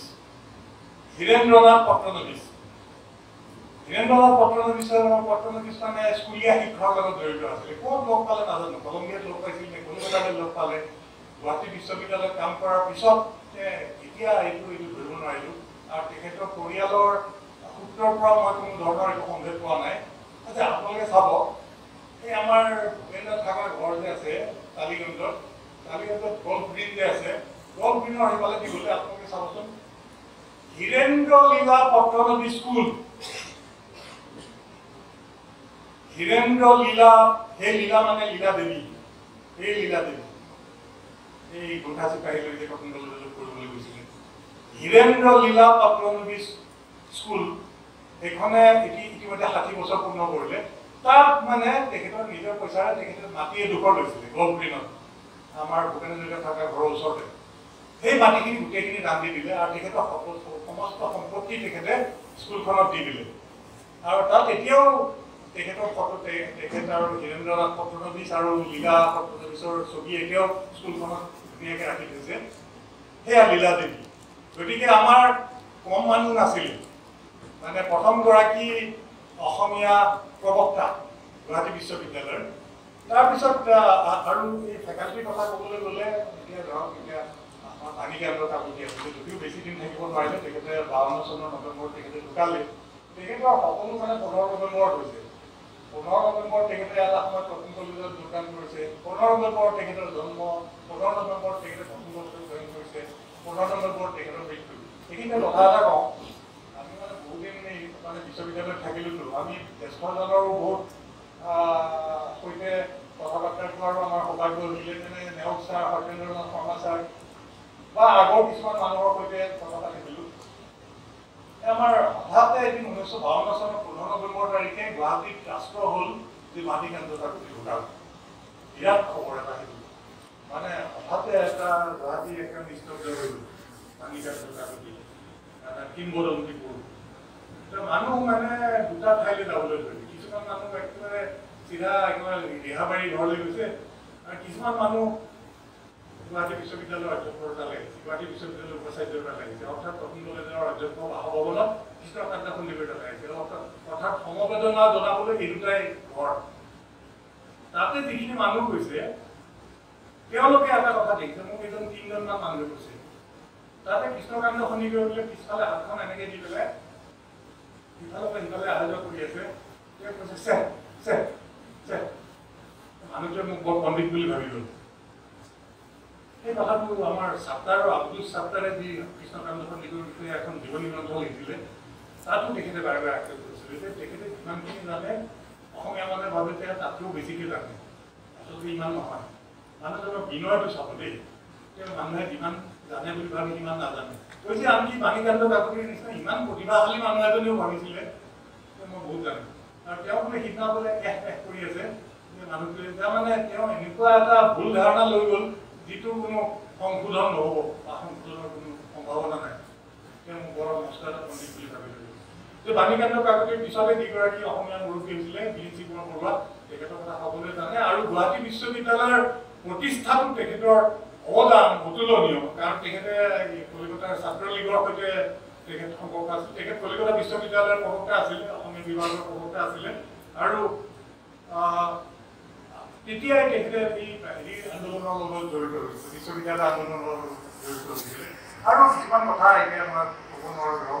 এতিয়া আবাহনৰ পাতত আনকি আমাৰ ডক্টৰ মহিদুল ইছলাম বৰাই এটা দীঘলীয়া প্ৰবন্ধ লিখিলে বিশ্ববিদ্যালয় কিহৰ কাৰণে লাগে আমাৰ অসমত। কাৰণ বহুতৰ সংখ্যাই আছে বিশ্ববিদ্যালয়নো কেলেই লাগে, আমাৰ ল'ৰাবিলাক তাতে পঢ়িলেই হ'ল ইত্যাদি। আজি যি নহওক, এই বীৰেন কুমাৰ বৰুৱাৰ এটা বৰ ডাঙৰ কথা আছিলে, মানুহক তেখেতে বৰ অনুপ্ৰাণিত কৰিব পাৰিছিলে। আৰু মই সেইটো বাৰে বাৰে পাইছোঁ, মহেশ্বৰ নেওচাৰ আৰু সত্যেন্দ্ৰনাথ আচাৰ্যই এইটো কথা কৈছিলে যে যিটো ঠিক মানিকান্ত কাকতিৰ পৰা আশা কৰিব নোৱাৰে। মানিকান্ত কাকতিৰ হ'ল কি, তেখেতে খুব কষ্টেৰে উঠা মানুহ, আৰু কথাটো ঠিক পৰীক্ষিত নহ'লে তেওঁ খুব এটা হেৰি নকৰে, আৰু এটা তেখেতৰ প্ৰকৃত এটা হাঁহি এটা খিৰিকীকে হাঁহিটো, কিন্তু হাঁহিটো এতিয়া তাচ্ছিল্য কৰি হাঁহিছে, কিহৰ কাৰণে হাঁহিছে, তেওঁ ফূৰ্তি কৰিবলৈ হাঁহিছে। এতিয়া মোক আমাৰ উমাকান্ত শৰ্মা যে আছিল শিক্ষাধিকাৰ আৰু প্ৰসিদ্ধ ঔপন্যাসিক, তেখেতে এটা কথা কৈছিলে, তেখেতে উমাকান্ত শৰ্মা সকলোৱে জানে, তেখেত কলিকতা বিশ্ববিদ্যালয়ৰ এজন অতি নাজাবি ছাত্ৰ আছিল দৰ্শনৰ। আহি পেলাই ৰাজবালা দাসৰ অনুৰোধত তেখেতে সন্দিকৈ কলেজত চাকৰি কৰিছিলে। তেতিয়া তেখেতে কাব্যভূমি বুলি এখন কিতাপ লিখিছিলে। এইটো মানে উমাকান্ত শৰ্মাই তেখেতে মোক নিজে কোৱা কথা, আৰু উমাকান্ত শৰ্মা নৱেম্বৰ মহললৈ তেখেতে অহা যোৱা কৰিছিলে। তেখেতৰ পুত্ৰই লৈ গৈছিলে গাড়ীত। পুত্ৰ ঢুকোৱাৰ পিছত তেখেতে এইটো মোক ফোন কৰিলে যে মোৰ হাতখনে ভাঙিলে, মই আপোনালোকৰ ঘৰলৈ যাব নোৱাৰিম। আৰু যি কি নহওক, তেখেতে এটা কথা কৈছিলে যে কাব্যভূমি লিখাৰ পিছত তেখেতৰ ঘৰৰ ওচৰৰে মানিকান্ত কাকতিৰ ঘৰ দি থৈ আহিলে। মানিকান্ত কাকতিয়ে বাহিৰতে ইয়াৰ ইজি চেয়াৰ বুলি কয়, তাতে বহি আছে, তাতে গৈ পেলাই এখন দিলে। মানিকান্ত কাকতি এটা কথা, ঘৰলৈ গ'লে খুব ভালকৈ জলপান পায়, চিৰা ধৰি আৰু খুৱাই দিলে। এইবিলাক খোৱালে, কিন্তু কিতাপখন চাই পেলাই হাঁহিব আৰম্ভ কৰিলে। তেতিয়া সেই প্ৰসিদ্ধ হাঁহি হিকে হাঁহিব আৰম্ভ কৰিলে। তাৰপিছত কিতাপ লিখা হিকে হাঁহিলে। তাৰপিছত 7 দিনমান পিছত আহিবা, 7 দিনমান পিছত অহাৰ পিছত উমাকান্ত শৰ্মাই মোক নিজে কৈছে, 7 দিনমান পিছত অহাৰ পিছত তুমি এখন কিতাপ কিয় লিখিলা হিকে আকৌ হাঁহি। এখন মোৰ কোনো কাম নাই, আৰু যাৰ কাৰণে লিখা সিহঁতো নপঢ়ে, আকৌ হাঁহি। গতিকে যি কি নহওক, এটা মানে আমাৰ মাজৰ এটা বাখৰ টুকুৰা। তাৰপিছত আমাৰ বাকীখিনি সকলোৱে জানে, মহেশ্বৰ নেওচাৰ, সত্যেন্দ্ৰনাথ আচাৰ্যৰ কথা জানে। এজনৰ কথা মই কওঁ, তেখেতৰ কথা বৰকে নকয়, কাৰণ আমাৰ অসমীয়া বিভাগটো প্ৰথমতে হ'ল বাংলা বিভাগটো 60 দশকত হ'ল, 70-63 চন মানত হ'ল। তেতিয়া বাংলা বিভাগৰ প্ৰথম মুৰব্বী অধ্যাপক আছিলে বীৰেন কুমাৰ বৰুৱা। বীৰেন কুমাৰ বৰুৱা ঢুকোৱাৰ পিছত মহেশ্বৰ নেওচাৰ দুবছৰমান থাকিলে। 63 চনত কটন কলেজৰ পৰা জ্যোতিন্দ্ৰ মোহন ভট্টাচাৰ্য ছাৰ গৈ তাতে ৰিটাৰ হিচাপে যোগদান কৰিলে। যতীন্দ্ৰনাথ ভট্টাচাৰ্যৰ কথা অতি সন্মানেৰে মই ক'ব খুজিছোঁ। আমাৰ ঊনবিংশ শতিকাৰ বিষয়ে আমি যিখিনি গৱেষণা আজি কৰিছোঁ, বেছিখিনিয়ে আমাৰ যতীন্দ্ৰ মোহন ভট্টাচাৰ্যৰ পৰা অনুপ্ৰেৰণাৰ বাবে।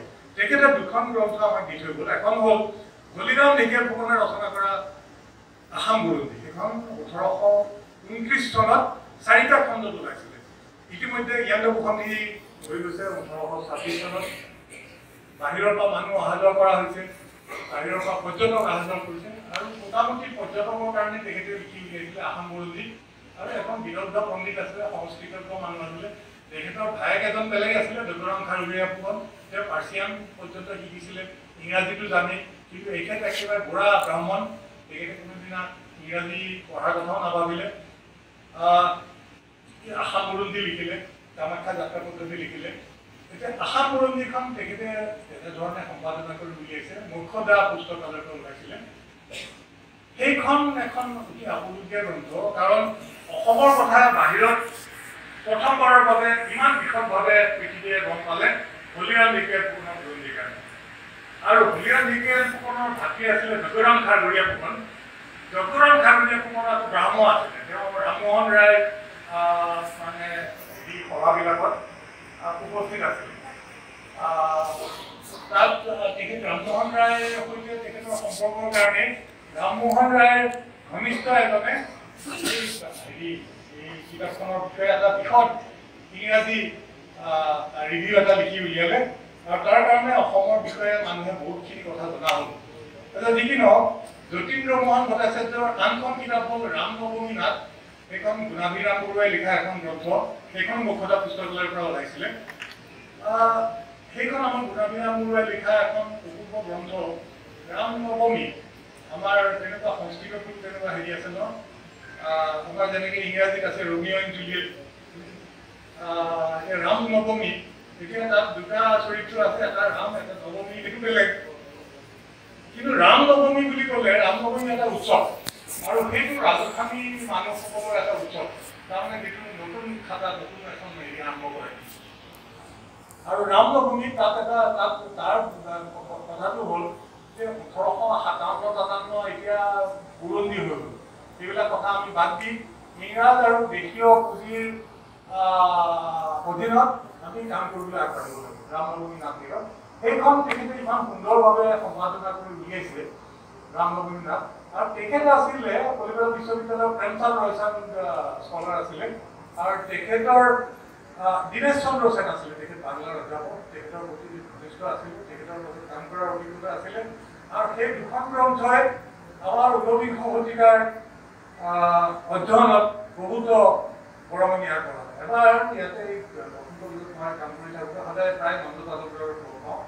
নন্দ তালুকদাৰক মই কথাটো দেখিয়ে কৈছিলোঁ, তেওঁৰ বিষয়ে হয় কিয় গোস্বামী যতীন ভট্ট নাথাকা হ'লে আমাৰ ঊনবিংশ শতিকাৰ অধ্যয়ন ইমান আগবাঢ়ি নগ'ল লাগে।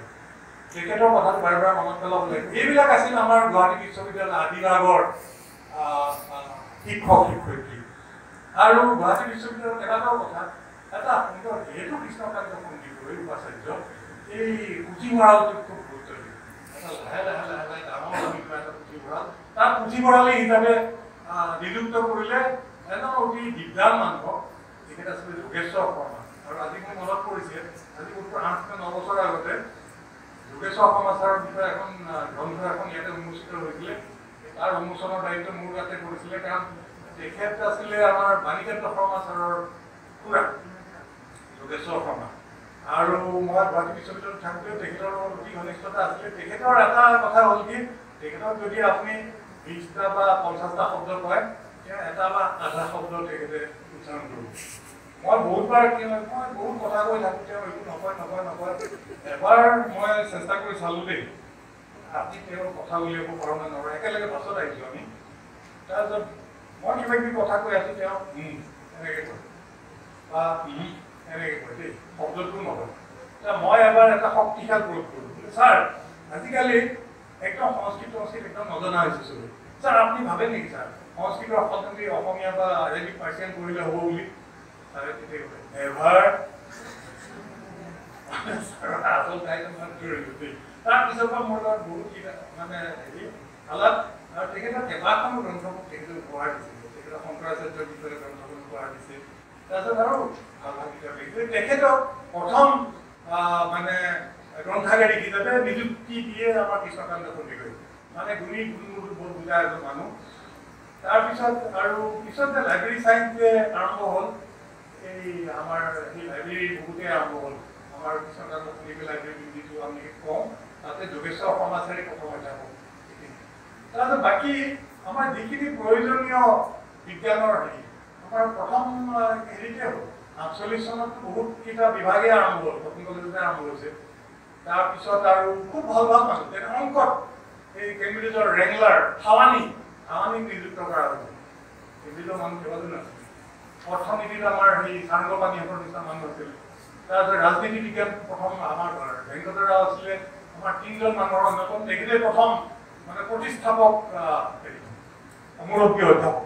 বি ভেংকট ৰাও আৰু আমাৰ অধ্যাপক নীল হাজৰিকা তেখেতৰে এগৰাকী প্ৰিয় ছাত্ৰী আছিল বি ভেংকট ৰাও এইসকল এই সন্দিকৈ দিনৰ নিযুক্তি পোৱা মানুহ যে অসমীয়াত এইবিলাক বাণীকান্ত কাকতি প্ৰিন্সি কুমাৰ বৰুৱা অংকত থাৱানী আগতে অংক আৰু পৰিসংখ্যা বিজ্ঞান একেলগে আছিলে পিছত আমাৰ পৰিসংখ্যা বিজ্ঞানটো বেলেগ কৰি পেলোৱা হ'ল আৰু জ্যোতি মেধি ছাৰ আছিলে এইবিলাক জগত বিখ্যাত মানুহ যে মই এইখিনি কথা কেলৈ ক'লো যে মানুহৰ খুব সংশয় আছিলে গুৱাহাটী বিশ্ববিদ্যালয়ত কোনে পঢ়ুৱাব কোন পঢ়িবলৈ যাবতো আপোনালোকে সকলোৱে জানে আৰু আমাৰ অসমীয়া সমাজৰ মূলভূত বেছিখিনিয়ে মানে গুৱাহাটী বিশ্ববিদ্যালয়ৰ পৰা ওলাইছিল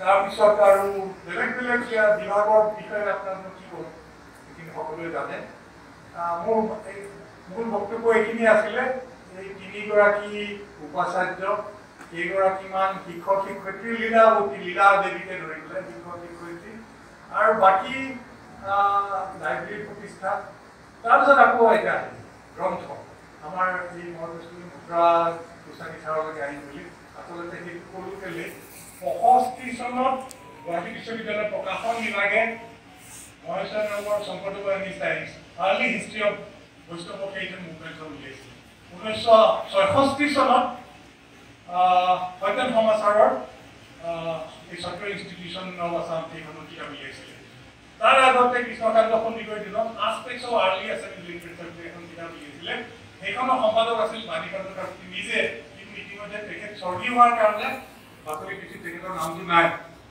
কিন্তু কৃষ্ণকান্ত সন্দিকৈ কৈছে তেখেতক এই দায়িত্বটো দিয়া গৈছিলে আৰু সেইখন অতি অপূৰ্ব কিতাপ এখন যিকোনো বাহিৰৰ বিশ্ববিদ্যালয়ৰ অতি উচ্চ খাপৰ প্ৰকাশনৰ সৈতে ফেৰ মাৰিব পৰা এখন গ্ৰন্থ আসপেক্টছ অফ আৰ্লি আছামিজ লিটাৰেচাৰ সেইখন ৫০ৰ দশকতে গুৱাহাটী বিশ্ববিদ্যালয়ৰ পৰা ওলাইছে তাৰ পৰা আৰম্ভ কৰি মহেশ্বৰ সত্যেন সমাচাৰৰ ৰিলেটেড বা প্ৰফুল্ল দত্ত গোস্বামী ছাৰৰ এই লোক সংস্কৃতি বিষয়ে কিতাপবিলাক সেইবিলাকৰ গোটেইখিনি প্ৰকাশন হৈ গৈছে কিন্তু এইখিনিয়ে কথা মোটামুটি মোৰ এই ২টা দশকত আৰু কিমান হ'ব পাৰে ২টা দশকত কেইবাটাও বিজ্ঞানৰ বিভাগ প্ৰতিষ্ঠা হ'ল পদাৰ্থবিদ্যা ৰসায়ন বিজ্ঞান অংক পৰিসংখ্যা বিজ্ঞান কিছুমান আকৌ খালি গ'ল পৰিসংখ্যা বিজ্ঞান ৬৭-৬৮ চনত আমাৰ জ্যোতিপ্ৰসাদ দিদি আপোনালোক সকলোৱে জানে জগত বিখ্যাত এজন মানুহ আৰু এটা কথা ক'বলৈ পাই মই আনন্দিত হৈছোঁ যে মই তেজপুৰত থাকোঁতে এই গুৱাহাটী বিশ্ববিদ্যালয়ৰ বিষয়ে যিখিনি নথি পত্ৰ আছিলে সেইখিনি মই ডক্টৰ মহেশ্বৰ নেওগৰ পুত্ৰ প্ৰণৱস্বৰূপ নেওগৰ পৰা লৈ পেলাই মই গোটেইখিনি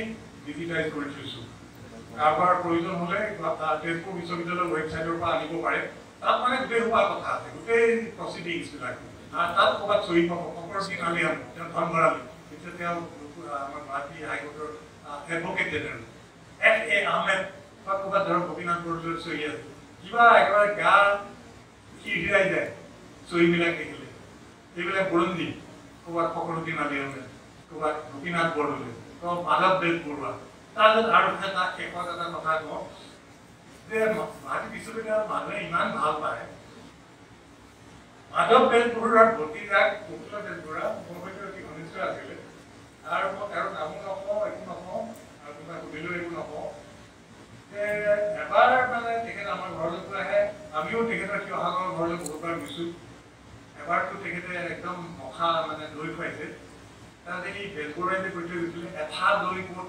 নেৰাই ধুলে যাক এতিয়া হেৰা আমাৰ জন্মভূমি ক'ত আছে এনে ভাত পানীত ক'ত আছে এনে চাউল পানীত দিলে ভাত, ক'ত এনে কুচি থাকেৰে টেঙাই যায় দাঁত, ক'ত এনে ধাননি পথাৰ তামোল পাণৰ বাৰী, ভলুকা মকাল লাগি আছে বাঁহৰ শাৰী শাৰী, দুইটাৰ দৰে বৰ নৈ ক'ত আছে কোৱা, ঘূৰি অহা বসুমতী তথাপি নোপোৱা। তাৰপিছত তাতে এটা মাজত এটা শাৰী এটা আছিলে যে এঠা দৈ ক'ত এনে নেৰাই ধুলে যাক, একে চাবোন দি দি ধুব নোৱাৰে এৰাব নোৱাৰে এঠা দৈ। সেই তেনেকুৱা দৈ আমাক প্ৰফুল্ল বেজবৰুৱাই খুৱাইছিলে। সেই প্ৰফুল্ল বেজবৰুৱা এবাৰ আহি পেলাই মই তেতিয়া ইংৰাজী বিভাগৰ দায়িত্বত, তেখেত মোৰ তাতে 2.5 ঘণ্টামান বহি থাকিল। তেখেতৰ উদ্দেশ্য আছিলে যে বাঁহী প্ৰেছটো, যিটো প্ৰেছত গুৱাহাটী বিশ্ববিদ্যালয়ৰ সমস্ত হেণ্ডবিল ছপা হৈছিলে, মাধৱ বেজবৰুৱাই তেখেতৰ গোটেই প্ৰচাৰ পত্ৰিকাবিলাক ছপা কৰিছিলে, সেই প্ৰেছটো গুৱাহাটী বিশ্ববিদ্যালয়ত দিব খোজে, লগতে তেখেতৰ হাতত থকা হেণ্ডবিলখিনি তেখেতক দিব খোজে। মই গুৱাহাটী বিশ্ববিদ্যালয়ৰ উপাচাৰ্যৰ সৈতে সংযোগ স্থাপন কৰিলোঁ, দুজন উপাচাৰ্য, মই কাৰো নাম নকওঁ। মোক এজনে সুধিলে যে হেণ্ডবিলবিলাক মই ক'ত থওঁ, আপোনাৰ আলমাৰীৰ পিছতে থৈ দিব না, আপোনাৰ আলমাৰীৰ পিছফালে এটা আলমাৰী আছে তাতে থৈ দিব পাৰে। কিনো কথা, গুৱাহাটী বিশ্ববিদ্যালয় প্ৰতিষ্ঠাৰ কাৰণে মাধৱ বেজবৰুৱাই গোটেই দিনক ৰাতি কৰি পেলাই এইবিলাক চপাইছে নিজে নিজে। তাৰপিছত আৰু প্ৰেছটো দিব খুজিছে, 2.5 ঘণ্টা তেখেত মোৰ তাত ধৰিলে, উপাচাৰ্যৰ সাক্ষাৎ লাভ কৰিব নোৱাৰিলে, তেওঁ অতি দুখনে গুচি গ'ল। পিছত মই গম পালোঁ যে সেই বাঁহী ছপোৱা প্ৰেছটো ক'তো আমাৰ অসম সাহিত্য সভাত দিলে, সেইটো আমাৰ গুৱাহাটী বিশ্ববিদ্যালয়ৰ এটা সম্পত্তি হৈ থাকিলে পেলাই। যি নহওক, এই 2 দশক গুৱাহাটী বিশ্ববিদ্যালয়ৰ সোণালী যুগ। আকৌ কৈছোঁ, কৃষ্ণকান্ত সন্দিকৈ, সূৰ্য Kumar Bhuyan, doctor Harold tailor. আমাৰ যেতিয়া ইয়াত মানুহ নাপাওঁ, আমি বাহিৰৰ পৰা লৈ আহোঁ। বৰাপানী খ্ৰীষ্টিয়ান কলেজৰ পৰা লৈ আহিছোঁ হেৰল্ডন টেইলৰ। হেৰল্ডন টেইলৰ, যাৰ নামত নেশ্যনেল লাইব্ৰেৰী অফ স্কটলেণ্ডত doctor Harold Taylor collection. Doctor Harold Taylor vice chancellor Guwahati university, তাতে উইলছন কলেজ বা স্কটিছ চাৰ্চ কলেজৰ নাম নাই, ভাইচ চেঞ্চেলৰ গুৱাহাটী ইউনিভাৰ্চিটি। আৰু ৰাদাৰফৰ্ড আৰু চেডউইকৰ লগত গৱেষণা কৰা হয়, দুয়োজন নোবেল পুৰস্কাৰ পায়। আৰু তেখেতৰ এটা লেখা এটা আছে, 70 years in science।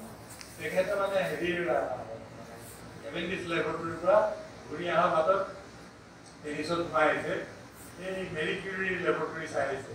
তাতে মেৰী কিউৰীৰ মানে হেৰিয়ত আছে, নিজৰ মানুহ কিছুমান আছে, তাই কৈছে যে মোৰ ফৰাচী ইমান বেয়া, সিটা বন্ধ আছে, মোৰ ফৰাচী ইমান বেয়া যে মই খোলা বুলি ভাবোঁ। তাৰপিছত তেওঁলোকো হল্ডিং ইংলিছ, মোৰো মানে ফল্কি ফ্ৰেঞ্চ, কিন্তু তাতে সেই লেবৰেটৰীটো চাই আহিলে। এইবিলাক সুন্দৰ, 70 years in science, সেইখন কাৰেণ্ট চায়েন্স পত্ৰিকাটো আছিলে। যি কি নহওক, মোৰ মূল বক্তব্য এইখিনি আছিলে। মানুহ কিছুমানৰ কথা ক'লোঁ, মানুহ কেইজনমানৰ কথা ক'লোঁ, আৰু অতি উচ্চ খাপৰ মানুহ। মানে সাহিত্যৰ বিভাগত আপোনাৰ বাণীকান্ত কাকতিৰ পৰা এইফালে যতীন্দ্ৰ মোহন ভট্টাচাৰ্যলৈ। তাৰপিছত আমাৰ চেডলাৰ কমিশ্যনৰ বিষয়ে একো কোৱাই নহ'ল। চেডলাৰ কমিশ্যনে আমাৰ 2খন কলেজ চাইছিলে, এখন কটন কলেজ, এখন আৰ্ল কলেজ। আৰু চেডলাৰ কমিশ্যনৰ এই 13টা 14টা খণ্ডত যিকেইজন মানুহৰ নাম বাৰে বাৰে পোৱা যায়, তাৰে অন্যতম নাম হ'ল আমাৰ নবীন চন্দ্ৰ বৰদলৈ। আৰু নবীন চন্দ্ৰ বৰদলৈ বুলিলে মোক বিভিন্ন ধৰণৰ কথা মনত পৰে। আমাৰ কটন কলেজ যেতিয়া প্ৰতিষ্ঠা হয় 27 মে 1901 চনত, তেতিয়া আমাৰ ৰঘুনাথ চৌধুৰী এটাৰ গান এটা উদ্বোধনী গীত হিচাপে ব্যৱহাৰ কৰা হৈছিল। এই হেনৰি কটন নামি আহিছে শ্বিলঙৰ পৰা, তাতে ইফালে গৌৰীপুৰৰ পৰা আমাৰ প্ৰভাত বৰুৱা আহিছে, মানিক চন্দ্ৰ বৰুৱা আছে তাতে উপস্থিত।